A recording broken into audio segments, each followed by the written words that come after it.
안녕하세요. 김태형입니다. 챗GPT 열풍이 강해져서 관심 있으신 분들이 점점 늘고 있네요. 얼마 전 챗GPT 세미나 요청을 받아 준비 중에 챗GPT의 도움을 받아보면 어떨까라는 생각에 활용해 보았습니다. 챗GPT 자체에 대한 소개나 기술적인 내용에 대해서는 제외하고 총 6가지의 사례에 대해서만 영상으로 만들었습니다. 먼저 챗GPT로 세미나 준비를 해보겠습니다. 전체 시나리오는 다음과 같습니다. 세미나 주제 및 시간을 알려주고 목차와 내용을 요청합니다. 챗GPT 활용 방법에 대해 요청합니다. 프롬프트 예시를 요청합니다. 예상 질문 및 답변을 요청합니다. 인사말과 맺음말을 요청합니다. 세미나 제목을 요청합니다. 마지막으로 위 내용을 바탕으로 발표 자료를 만듭니다. 이 시나리오에서 사용된 실제 프롬프트와 답변을 살펴보겠습니다. 프롬프트로 세미나 목적과 내용 그리고 시간 정보를 알려주고 구성을 요청합니다.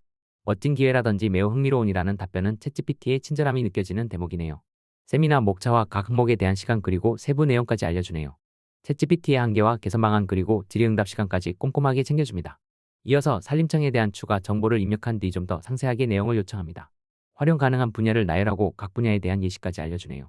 정부기관인 경우 여러 임무와 부서가 있기 때문에 업무 항목을 나열한 뒤 각 항목별로 요청을 해봤습니다. 그 결과 항목별로 챗GPT 활용 방안을 알려주네요. 챗GPT를 잘 활용하려면 프롬프트가 중요하겠죠. 프롬프트 예시도 함께 요청해봤습니다. 챗GPT가 각 항목별로 프롬프트 예시도 나열해줍니다. 이렇게 나온 프롬프트 예시를 하나씩 해보고 싶었지만 인공지능 모델 활용에 제일 관심이 있어 이와 관련된 예제를 만들어 봤습니다. 이전에 연구해본 적이 있는 소나무 재선충병에 대해서 어떻게 인공지능을 활용할 수 있는지 물어봤는데요. 그 결과 이미지 인식 기술, IoT 기술, 머신러닝 기술 등 총 5가지의 방법론을 제시해줍니다. 인공지능 모델링을 하려면 데이터셋이 있어야겠죠? 데이터셋을 확보할 수 있는 곳에 대해서 물어봤습니다. 그랬더니 웹사이트 링크를 알려주네요. 실제로 들어가 봤는데 부유한 웹페이지였습니다. 챗GPT는 과거 데이터 기반으로 정보를 제공하므로 웹사이트 링크인 경우에는 더블 체크가 필요합니다. 세미나를 마치면 질의응답 시간이 있죠. 예상 질문과 답까지도 물어봤습니다. 다양한 질문과 그에 해당하는 답변을 적절하게 해줍니다. 청중을 좀 더 특정한다면 더 상세한 질의응답 내용을 알려줄 것 같습니다. 어느 정도 세미나 내용에 대해서는 파악이 되었으니 이제 인사말과 맺음말에 대해서도 요청했습니다. 아무래도 전반적인 내용에 대해서 알면 좋을 것 같아 처음부터 묻지 않고 후반에 프롬프트로 입력했습니다. 청중의 배려가 느껴지는 정중하고도 친절한 인사말이군요. 이 인사말은 실제로 세미나 할 때 사용했습니다. 마지막으로 세미나 제목을 챗GPT에게 물어봤습니다. 이번 세미나에 사용하기엔 좀 거창한 제목들이긴 하지만 흔히 보이는 세미나 제목들처럼 자연스럽네요. 이렇게 챗GPT 도움을 받아 세미나 준비를 함께 해봤습니다. 막상 시작하려고 하면 막막할 때가 많은데 이렇게 옆에서 도와주니 크게 부담없이 시작할 수 있었습니다. 그럼 다음 사례로 넘어가겠습니다. 데모에 사용할 정책 문서는 산림청에서 기본이 되는 문서인 산림기본계획으로 선정해봤습니다. 이번 사례는 챗GPT로 보고서나 계획서를 요약해보겠습니다. 전체 시나리오는 다음과 같습니다. 보고서 원문을 입력하여 한 문단으로 요약합니다. 그 다음에 원하는 길이로 요약합니다. 마지막으로 한 문장으로 요약합니다. 산림기본계획 문서 중에 제5차 산림기본계획 평가장을 이용했습니다. 이번 시나리오에 사용된 프롬프트 및 답변을 가지고 왔습니다. 프롬프트에는 보고서 내용을 기입한 후 요약해달라고 요청합니다. 문서에 서식이 있을 경우 챗GPT가 제대로 인식을 못할 수도 있으니 서식을 최소화하여 정리하는 작업이 필요합니다. 요약 결과 수치 및 주요 항목에 대해서 요약하고 문장도 매끄럽네요. 원하는 글자 수로 요약해달라고 요청도 가능합니다. 그럼 글자 수에 맞게 더 짧게 요약해줍니다. 한 문장으로 요약도 가능합니다. 원하는 길이로 요약할 수 있으니 글의 용도에 따라 적절하게 요약이 가능할 것 같습니다. 만약 요약문이 마음에 들지 않는다면 요약의 목적이나 대상을 명시하거나 어떤 내용은 강조해라, 어떤 내용은 제외시켜라 등의 디테일한 요청을 한다면 원하는 요약문을 얻을 수 있습니다. 같은 내용을 표로도 요약이 가능할까요? 한번 테스트해 보겠습니다. 수치를 추출한 뒤 연도별로 정리하여 표로 작성해달라고 요청해봅니다. 여러 항목으로 행은 연도로 구성하여 표를 작성해주네요. 수치로 연도는 있으나 해당 연도의 값이 없을 경우에는 빈칸으로 놔둔 뒤 이에 관한 코멘트도 친절하게 남겨줍니다. 다른 항목들에서도 표 작성 요청을 해봤는데 제가 이전에 제시한 프롬프트 내용이 아니라 챗GPT가 알고 있는 내용으로 작성해주고 있습니다. 잘못된 수치가 있을 수 있으니 항상 더블 체크를 해야 합니다. 표 요약 기능은 작동되는 것을 확인했으니 내용을 잘 나누어서 요약시키면 원하는 표를 얻을 수 있을 것 같습니다. 이번에는 조금 어려운 것을 해보겠습니다. 전년도 보고서를 숙지시킨 후에 추진계획이나 제안서 작성을 시켜보겠습니다. 먼저 이전 보고서를 숙지시킵니다. 대답 잘하는 챗GPT이네요. 이제 추진계획에 대해서 항목을 나열하고 그에 대해서 정리해달라고 요청해봅니다. 대략적으로 큰 틀을 잡아주고 항목 나열뿐만 아니라 전체 구성에 대한 코멘트도 함께 해주네요. 그럼 이제 좀 더 상세하게 작성해달라고 요청을 해볼까요? 항목별로 일목요연하게 정리해줍니다. 중간에 작성을 중단하면 계속하라고 요청합니다. 요청한 각 항목을 놓치지 않고 모두 작성해줍니다. 수치가 필요할 경우에는 명시적으로 수치에 관한 요청을 합니다. 연도별로 목표 수치를 나열해주네요. 수치가 정확하지 않더라도 보고서 작성에 필요한 항목이 어떤 것들이 있는지 힌트를 얻을 수 있을 것 같습니다. 마지막으로 챗GPT는 많은 나라의 데이터가 학습된 상태이므로 선진국과 비교 요청도 해봅니다. 해당 답변들에 대해서 실제 산림청 전문가에게 여쭤봤는데 사실과 맞지 않는 부분들이 있다고 하네요.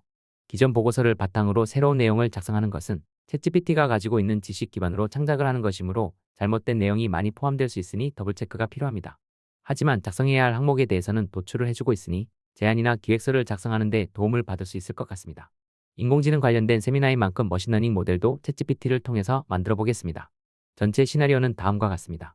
데이터셋을 추천받고 데이터셋 스펙 숙지 및 요약을 시킵니다. 그 다음에 데이터셋을 기반으로 태스크 정의 및 파이썬 코드를 요청합니다. 마지막으로 받은 코드를 콜앱에서 구동시켜봅니다. 이번 시나리오에 사용된 프롬프트 및 답변을 가지고 왔습니다. 먼저 데이터셋을 구하기 위해 데이터셋을 확보할 수 있는 사이트 정보를 요청합니다. 해당 링크에 접속해보면 머신러닝 데이터셋 아카이브로 유명한 UCI의 데이터셋을 추천해주네요. 데이터셋을 복사 붙이기 한 뒤 데이터셋에 대한 설명도 부탁해봅니다. 데이터셋 스펙을 번역한 후 요약해서 설명해줍니다. 원본 데이터 설명과 라벨 정보도 함께 설명해줍니다. 데이터셋 스펙과 태스크 정의와 함께 머신러닝 파이썬 코드를 작성해달라고 요청해보겠습니다. 판다스와 사이킨런 패키지를 이용한 파이썬 코드를 작성해주네요. 데이터 스펙을 알려줬으니 해당 스펙에 맞게 모델을 개발할 수 있도록 데이터 형식에 맞게 적절하게 코드를 작성해줍니다. 챗GPT가 랜덤 포레스트 분류기를 제안했고 검증셋과 시험셋을 나누어 제대로 평가하는 코드도 작성했습니다. 코드와 함께 주석도 친절하게 달아줍니다. 그럼 실제로 콜앱에서 구동시켜보겠습니다. 학습용 데이터를 읽는 부분에서 에러가 발생하네요. 실제 데이터를 확인해보니 컬럼명이 다르게 들어가 있네요. 데이터셋 스펙에 나와 있는 컬럼명과 실제 데이터 파일에 있는 컬럼명이 달라서 발생한 오류입니다. 실제 데이터 파일에 맞게 컬럼명을 수정하니 정상적으로 작동을 합니다. 검증셋 정확도 99%, 테스트셋 정확도 77%의 결과를 얻었습니다. 데이터셋 스펙이 있다면 모델의 입출력도 알아서 맞춰주니 좀 더 수월하게 모델링을 해볼 수 있지 않을까 기대해봅니다. 마지막으로 특정 태스크에 대한 인공지능 모델 개발부터 웹앱 서비스 개발까지 요청해보도록 하겠습니다. 전체 시나리오는 다음과 같습니다. 태스크를 정의하고 이에 대한 파이썬 모델링을 요청합니다. 챗GPT가 모델 코드를 제작해주면 이를 콜앱을 활용해서 모델을 학습시킵니다. 또한 학습한 모델로 서비스 만들기 위해 웹앱 코드를 요청합니다. 마지막으로 웹앱 코드를 받으면 허깅베이스의 스페이스에 등록하여 웹앱을 만듭니다. 태스크, 프로그램 종류, 입출력 인터페이스 정보가 명확하게 포함된 프롬프트로 요청합니다. 텐서플로우로 작성해주네요. 파이토치 사용자라면 프롬프트에 파이토치라고 명시해주면 될 것 같습니다. 컨볼루션 뉴럴 네트워크 기반으로 모델이 작성되었네요. 0과 1 사이의 실수를 출력할 수 있도록 마지막 댄스 레이어가 추가되어 있습니다. 데이터셋을 로딩하는 코드도 함께 작성되어 있습니다. 클래스별로 폴더를 만들고 클래스에 따라 해당 폴더에 이미지를 넣어두면 자동으로 읽을 수 있는 코드입니다. 모델을 만들었다면 추가적으로 웹 서비스를 만들 수 있는 코드도 요청합니다. 만든 모델과 호환되는 웹 인터페이스를 만들어줍니다. 그럼 이제 콜앱을 통해서 모델을 학습한 뒤 해당 모델을 허깅베이스에 올려보겠습니다. 챗GPT가 만들어준 코드를 그대로 동작시켜보니 에러가 발생했는데요. 라이브러리가 지속적으로 업데이트가 되다 보니 버전 차이 문제로 발생한 것 같습니다. 형변환과 타입 지정 부분만 수정하니 제대로 동작이 되었습니다. 보시는 화면이 완성된 웹앱입니다. 이미지를 입력할 수 있는 인터페이스와 결과를 확률값으로 나오는 인터페이스가 생성됩니다. 챗GPT를 통해 딥러닝 모델 개발과 웹앱 서비스까지 소스코드를 작성해봤습니다. 명확하고 상세한 프롬프트일수록 원하는 결과 소스코드를 얻을 수 있습니다. 에러가 발생한다면 챗GPT에게 해당 에러에 대한 원인과 해결책을 물어서 힌트를 얻을 수도 있으니 시도해보세요. 지금까지 이번에 세미나를 준비해보면서 테스트해본 6가지 사례에 대해서 소개해드렸습니다. 최근에는 챗GPT 활용 사례만 모아놓은 사이트나 커뮤니티도 많이 형성되어 있기 때문에 한 번씩 살펴보시는 것도 추천드립니다. 감사합니다.